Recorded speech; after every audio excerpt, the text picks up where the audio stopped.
기도하겠습니다. 감사하신 하나님, 말씀의 영을 저희 가운데 허락하여 주사 저희가 하나님께서 우리에게 주시는 음성을 온전히 붙잡고 깨닫는 은혜가 있게 하여 주시옵소서.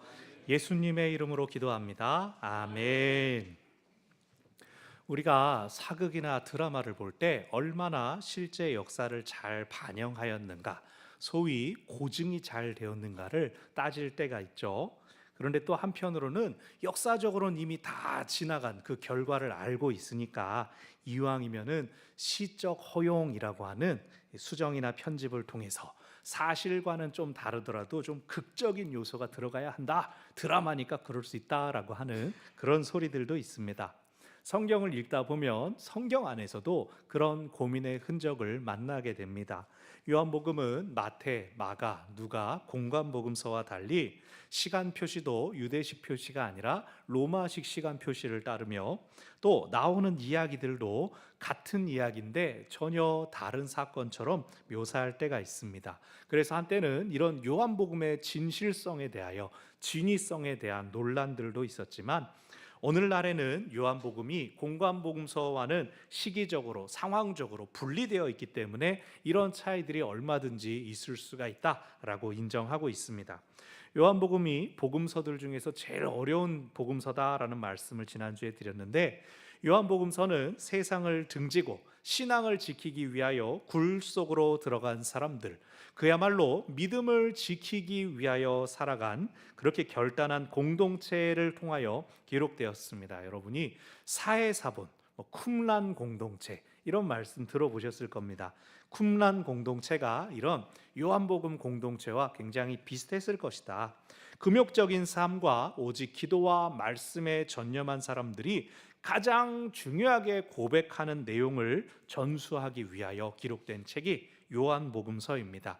그래서 이미 대중적으로 잘 알려지고 많은 교회들이 고백하고 있는 그런 내용들은 도리어 숨겨지고 잘 알고 있으니까 예수님이 하나님이심을 드러내는 기사들이 7개의 표적으로 기록되었습니다. 그렇기 때문에 우리가 요한복음을 읽다 보면 어떤 내용들은 너무 다른 복음서와 동떨어진 이야기를 전하거나 앞뒤가 맞지 않는 것처럼 보일 때가 있습니다.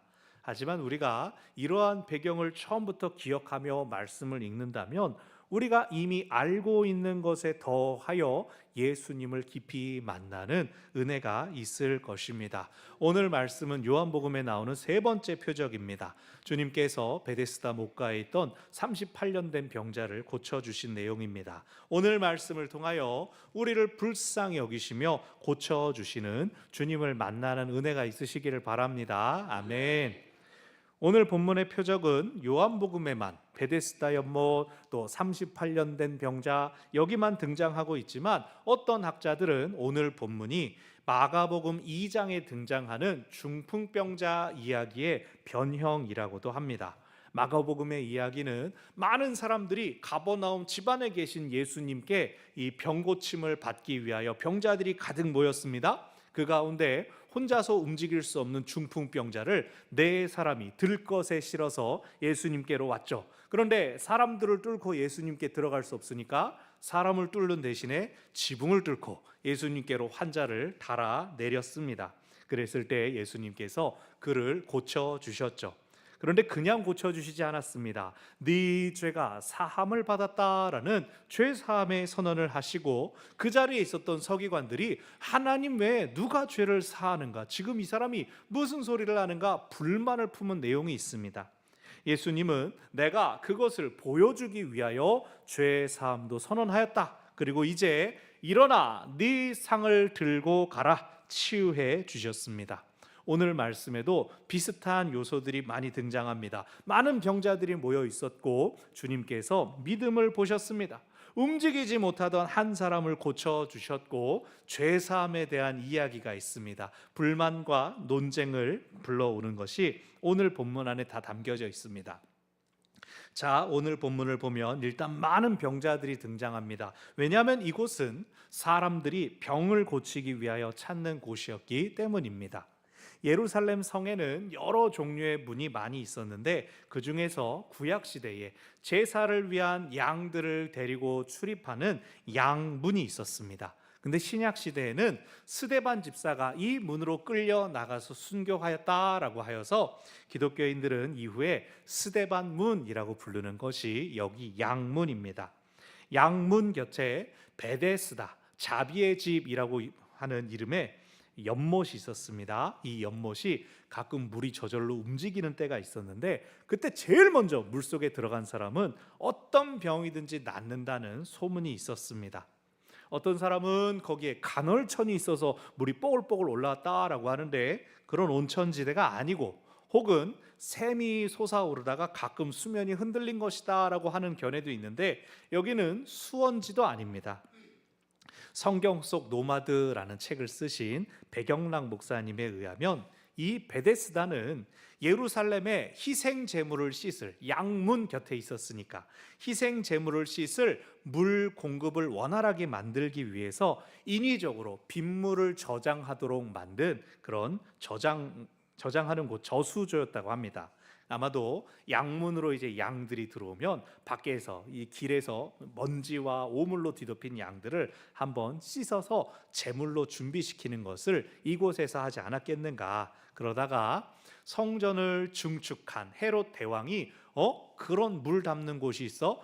짐승들을 씻는다고 그렇게 할 것이 아니라 로마에서 유행하는 공중 목욕탕을 만들자. 물이 고이는 곳이 있으니까 그곳을 동물 씻는 곳이 아니라 사람 씻는 곳을 만들자. 그래서 이 베데스다를 개축을 했습니다. 여기 2절에 보면은 그곳에 행각 5이 있었다라고 하는데 행각이라는 것이 소위 이제 파고라라고도 하죠. 기둥만 있고 뚜껑 씌워져 있어서 그늘도 피할 수 있는 곳, 그런 것이 아주 멋을 낸 건축물들이 있었다라는 뜻입니다. 그런데 당시에 최신 의학은 무엇을 말합니까? 잘 씻고 깨끗하게 관리하는 것으로 웬만한 병에서 자유할 수 있다. 그러자 목욕을 해야 몸이 낫지라고 하면서 베데스다가 목욕탕이 되었다가 점차 병원의 역할로서 쓰였다라고 그렇게 말씀합니다. 그럼 물이 왜 움직였느냐? 물의 움직임은 베데스다 연못이 2개의 저수조로 이루어져 있었기 때문이라는 겁니다. 위쪽 부분에 빗물은 근데 택도 없이 적으니까 또 북부에서 내려오는 그 물들을 고여서 저장해 놓았다가 윗물이 충분히 차면 아래에 있는 저수조로 물을 흘려 보냈습니다. 아래쪽에서 사람들이 계속 담그는 그 물보다 위에 고여 있기만 했던 물이 더 깨끗하니까 그 물이 내려오면 이제 위생적으로 더 깨끗한 물이 내려온 것이죠.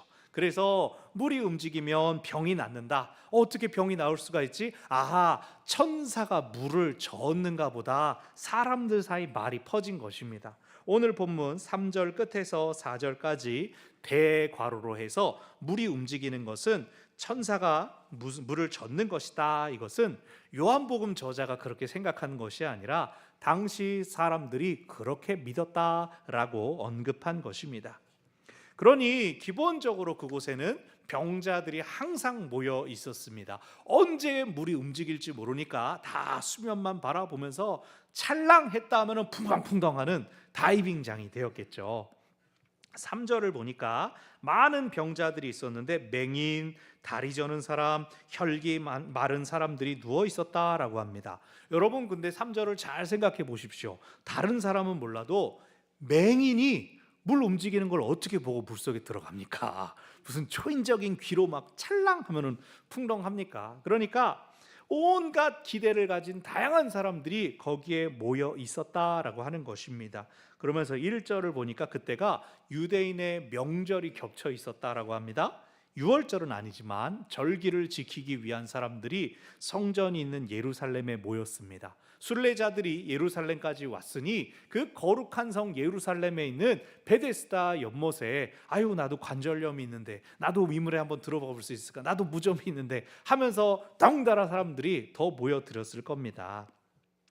그 중에 38년 된 병자가 있었습니다.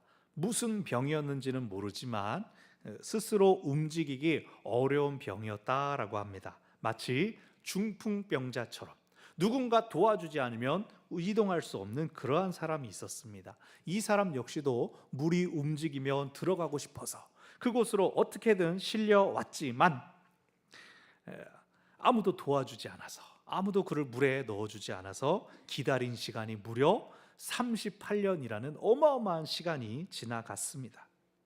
오늘날에도 오늘처럼 의학 발달하고 기술 좋아진 요즘도 오랫동안 누워있게 되면은 병이나 사고로 오래 누워있는 분들을 어떻게 돌봐야 됩니까? 다른 모든 것들보다도 2시간에 한 번씩 이렇게 몸을 들치고 등 뒤가 축축해져 있지 않도록, 안 그러면 욕창이 금방 생기고 피부가 상하죠. 예수님이 이 사람을 딱 봤을 때 병이 오랜 줄 아셨다라고 하는 표현은 예수님이니까 아셨지 그것이 아니라 이 사람들을 아무도 돌려주지 않았구나, 관리하지 않았구나라는 것을 볼 수가 있었습니다. 아무도 돌봐주지 않은 것이죠. 가장 간절한 그 연못에서 못 들어가는 사람이 자기의 다른 편의를 위하여, 해결하기 위하여 누워있는 상태에서 무엇을 할 수가 있었을까요? 자기 몸을 씻을 수가 있습니까? 자기의 옷을 빨래할 수가 있습니까? 무엇을 먹고 나서 뒷정리는 어떻게 하며 화장실 뒤처리는 어떻게 했겠습니까? 이 누워만 있는 사람의 모습은 굉장히 비참했을 것을 생각할 수 있습니다. 멀쩡한 사람도 누워만 있으면 병이 생기는데 이 사람은 이미 병을 가지고 움직일 수가 없었으니, 그러니 연못가에서 점점 더 밀려나고 무시당하고 방치되었을 것입니다. 주님께서 그 사람에게 물으십니다. 네가 낫고자 하느냐?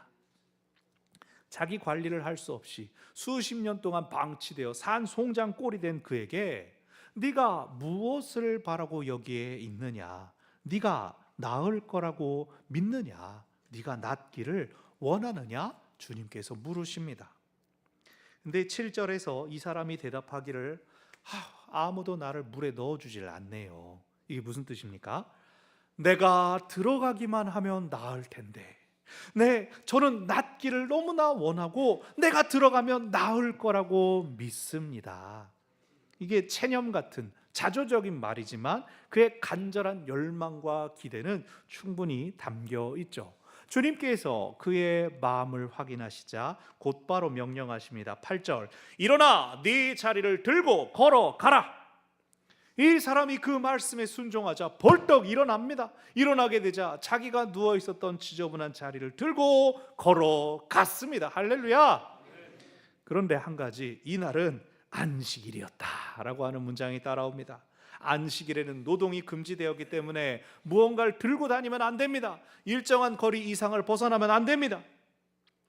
절기 때문에 예루살렘에 모여 있었던 모든 사람들이 그 사람을 봅니다. 아니, 저 사람 38년 동안이나 베데스다 연못에 누워 있었던 그 사람 아닌가? 아무도 도와주지 않고 아무도 돌보지 않았던 저 사람! 그리고 외쳤습니다.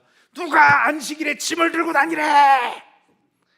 이 사람이 아파서 오랫동안 수십 년을 누워 있었던 사람인데 그 사람이 두 발로 서서 걸어 다니는 그 모습을 보는 것이 아니라 왜 안식일인데 짐을 들고 다녀? 라고 하는 그것만 보는 겁니다. 제가 이제 이 동네 4년을 살지 않았습니까? 그러니까 그냥 오가면서 어떤 사람들이 막 눈에 익습니다. 항상 새벽 4시 35분에는 현대의원 앞에서 무단횡단을 하는 아줌마가 있어요. 신호등이 빨간불인데 우리 차가 가야 되는데 그 앞을 그냥 쳐다도 안 보고 막 건너요. 정확히 4시 35분. 또 5시 45분에 되면은 요 앞에서 꼭 담배를 입에 물고 우성사거리 버스 타려고 뛰어가는 아저씨가 항상 나타납니다. 지난 금요일 날 이제 딸 졸업식 때문에 초등학교에 갔는데 자꾸 눈에 익은 사람들이 막 보이는 거예요. 뭐지, 저분을 내가 어디서 봤길래 이 학교에서 봤지? 알고 봤더니 이제 수영장 옛날 같이 다닐 때 뵀던 분들이 아이고 저분도 학부형이셨구나. 이 동네에 살다 보니까 길에서 오가는 사람들 눈에 익어서 수영복을 안 입고 있어도 알아보게 되더라니까요.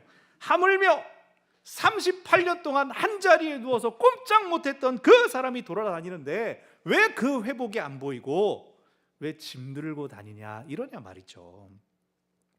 이 불쌍한 사람들이 11절에서 이렇게 대답합니다. 나를 낫게 한 사람이 이거 챙겨가랬어요. 놓고 가지 말라고 들고 가라 그래서 제가 들고 왔습니다. 이 사람 대답 지금 뭐 했습니까? 내가 아팠는데 나았어요. 어떤 사람이 나를 고쳐주셨어요. 병을 낫게 하신 분이 그거 들고 가라니 내가 들고 왔죠. 하지만 지적하는 사람들은 그가 나았다는 얘기는 듣지 않습니다. 누가 너보고 짐을 들고 가라 그랬냐? 그런데 누군지 모릅니다. 예수님은 이미 인파 사이로 사라졌기 때문이죠. 이 사람에게는, 병이 있었다가 나은 사람에게는 이제 나 베데스다를 떠난다라고 하는 그 기쁨밖에 없었습니다. 그런데 얼마 후에 14절에서 이 사람이 성전에서 예수님과 만납니다. 아마 나 병이 나았습니다, 깨끗하게 씻고 닦고 제사장에게 나 이제 병 나았습니다, 정결 예식을 치르기 위해 찾았을 것입니다. 그를 만난 주님께서 말씀하시기를, 보라, 이제 네가 나았으니 더 심한 것이 생기지 않게 다시는 죄를 범하지 말라.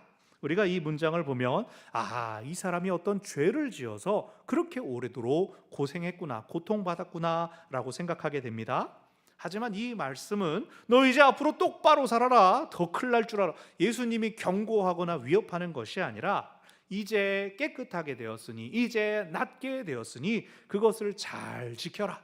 하나님께서 안식일에 주신 참된 안식의 선물을 잘 보존하라라고 하는 당부의 말씀이었습니다. 그리고 오늘 본문 마지막 15절은 이 사람이 이제 예수님인 줄 알고 예수님을 만났으니까 유대인들에게 가서 나를 고친 이가 예수다라고 알리는 내용입니다. 그런데 이 사람의 말의 표현이 무엇입니까? 나보고 자리를 들게 한 사람 찾았습니다, 이렇게 말하지 않습니다. 나를 고쳐주신 사람입니다. 내게 짐을 지운 사람이 아니라 내 육신의 무거운 짐을 내려놓게 하신 분, 그분은 예수입니다 라고 소개합니다. 이 의도는 아마 예수님을 자랑하려는 것처럼 보이지만 이 말을 들은 유대인들이 16절에서 이로 인하여 유대인들이 예수를 박해하게 되었다라고 전합니다. 오늘 본문의 사건이 일어난 곳 베데스다는 아름답게 꾸며져서 자비와 치유가 가득할 것이 기대되었고 은혜를 원하는 많은 사람들이 모였지만 실제로는 어땠을까요? 서로 먼저 들어가기 위한 다툼과 실력 발휘가 있었을 것입니다. 병의 경중에 상관없이 돈과 권력을 가진 사람들이 맨 앞자리를 차지하고 있었을 것입니다. 오늘 본문처럼 혼자서 움직일 수 없는 사람들을 이용해 먹는 사기꾼들도 충분히 있지 않았겠습니까? 가진 것 좀 있으세요? 제가 좀 넣어드릴까요? 이렇게 하다가 돈만 받고 따라와봐라. 베데스다, 그 이름은 자비의 집이지만 정작 이곳에 자비는 없었습니다.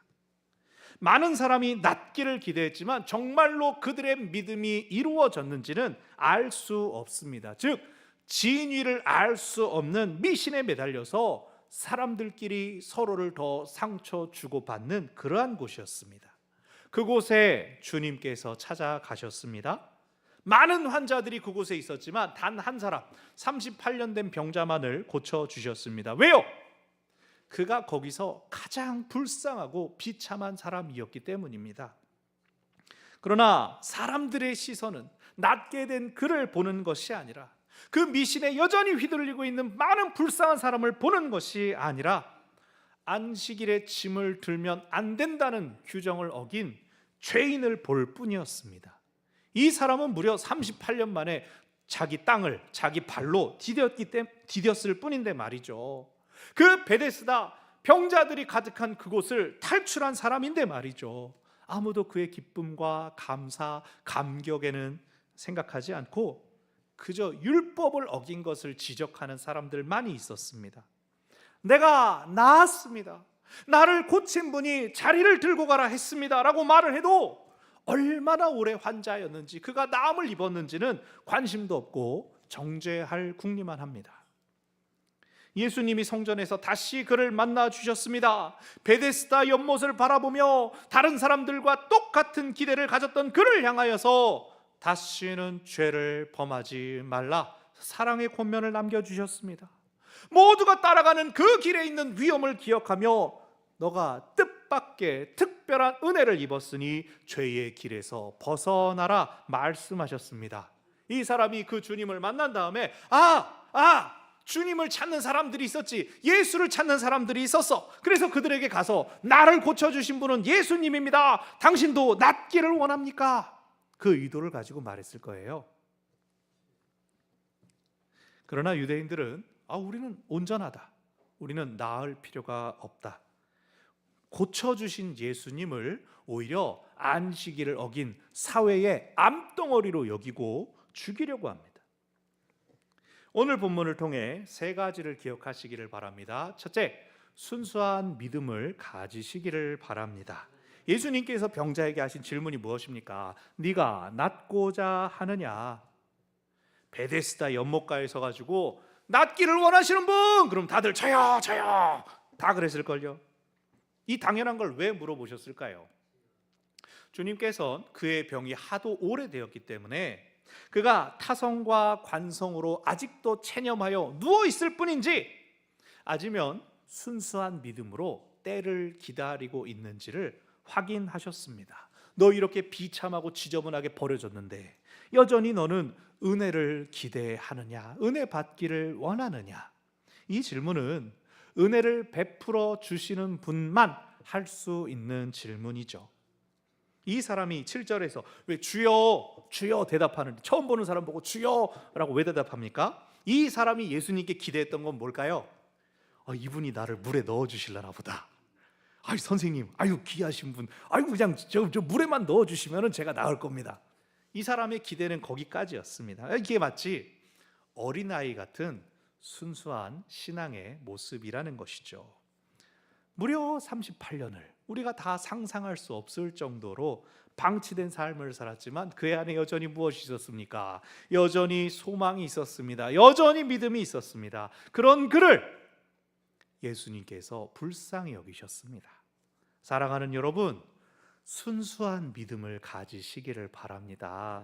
내가 똑똑해서 생각이 많아서 이제 세상이 그러니까 지혜롭게 믿어야지, 아닙니다. 그거는 오히려 우리를 더 어리석게 만드는 일입니다. 오늘 우리에게 필요한 단 한 가지의 믿음이라면 하나님이 우리와 함께 하신다는 것입니다.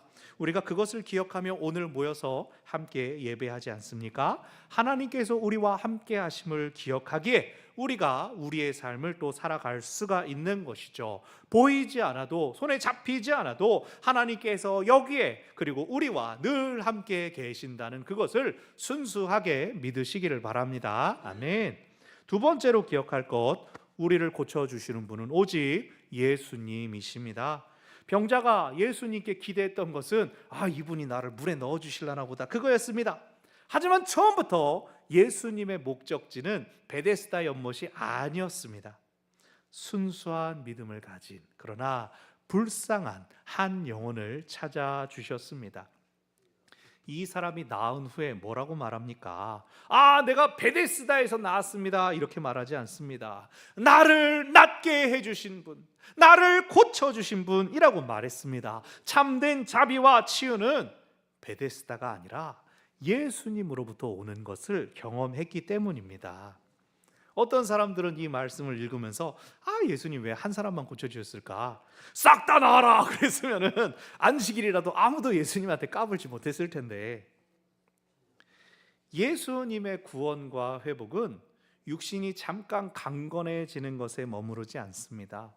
우리를 온전케 하시는 예수님의 구원 사역이 십자가에서 이루어졌습니다. 오늘 우리가 그것을 알고 있고 믿게 모였습니다. 그런데 여러분, 우리의 시선이 여전히 베데스다를 바라보고 있는 것은 아닙니까? 다른 사람들 다 그렇게 하니까, 내게는 그것이 익숙하니까 예수님이 아닌 다른 것에 희망을 걸고 있지는 않습니까? 우리를 고치시는 분은 오직 주님이심을 기억하시기를 바랍니다. 다른 모든 노력들 무너지고 지연되고 좌절될 수도 있음을 기억하면서, 하지만 치료도 받으시고 병원도 가시고 운동도 하시고 또 투자도 적당히 하시되, 참된 구원과 회복은 오직 주님이심을 기억하시기를 바랍니다. 아멘. 마지막으로 기억할 것, 은혜를 기억하며 은혜 안에 머물러야 합니다. 예수님께서 많은 사람들 사이로 사라지셨다가 성전에서 다시 회복된 그 사람 찾아주신 이유가 무엇입니까? 안식일에 찾아온 참 안식, 남들이 모르고 이해하지 못하는 그 안식을 다시는 빼앗기지 않도록 죄를 범하지 말라라는 당부를 하시기 위해서입니다. 우리 속담에 있죠. 화장실 들어갈 때랑 나올 때 마음 다르다. 걸음걸이도 다르죠. 막 했다가 막 나올 땐 세상을 다 얻은.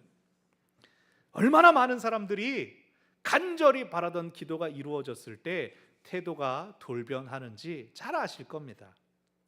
자기 소원에만 머물러 있으면 이거 이루어졌다고 사람이 바뀝니다. 그러나 오래 기도할수록 오랜 기도의 소원을 가지고 있을 때 그 사람은 성숙하게 됩니다. 내 기도가 빨리 이루어지지 않는 것처럼 느껴질 때 우리는 내 소원과 하나님의 소원이 혹시 다른가 생각해 보아야 합니다. 내 소원이 이루어지는 것이 나를 망치게 된다면 하나님이 그걸 들어주시겠습니까? 하나님은 우리가 잠깐 만족하는 것보다 성숙하기를 더 원하시기 때문에 때로는 우리 기도가 응답되지 않는 것처럼 느껴지는 것이죠. 가장 중요한 것은 이미 받은 은혜 속에서 은혜 주신 하나님, 또 앞으로도 은혜 주실 하나님을 기억하는 것입니다. 그 은혜를 여태껏 베풀어 주신 하나님께서 여전히 우리와 함께 계시니 당장의 소원이 이루어지지 않는다 하더라도 더 든든한 소망이 우리에게 있습니다. 누가 우리의 안식을 빼앗으려 해도, 회복된 나를 다시 정죄하려고 해도 주님은 거듭 우리를 찾아오셔서 죄로부터 멀어지라, 죄를 멀리하라, 사랑의 권면을 주십니다. 이 은혜를 기억하며 은혜 안에 머무는 우리 모두가 되기를 바랍니다. 아멘. 말씀을 정리합니다. 순수한 믿음을 가지고 고쳐주시는 주님 바라보며 은혜로 나아가는 우리 모두가 되기를 바랍니다. 아멘. 기도하겠습니다. 하나님, 우리 가운데 약함이 있고 상함이 있습니다. 부족함이 있습니다. 넘어짐이 있습니다. 하나님께서 우리를 고쳐주시고 만져주시기를 간절히 바라는 마음으로 주님 앞에 나와 있지만 여전히 우리 마음속에는 베데스다에 대한 미련들이 남아 있지는 않습니까? 남들은 이렇게 하는데 라고 하는 생각에 주님을 바라보지 못하고 다른 사람들과 똑같은 것을 바라보는 연약함이 우리들 가운데에도 있지 않습니까? 우리를 고쳐주시는 것은 오직 주님이심을 기억하면서 어렵고 힘들수록 지난 시간 받은 은혜들을 더 떠올리며 하나님이 은혜 주신다, 하나님이 능력 주시며 하나님이 살리신다, 이것을 더욱더 굳게 붙잡는 우리들의 순전한 믿음들이 다 되게 하여 주시옵소서. 또 명절 연휴를 보내갈 때에 다른 사람들처럼 그냥 흘려보내는 것이 아니라 그 가운데 은혜를 찾고 은혜를 증거하고 자랑할 수 있는 우리 모두의 삶이 되게 하여 주시옵소서. 예수님의 이름으로 기도합니다. 아멘. 말씀을 기억하며 찬송가 300장 함께 부르고 마지막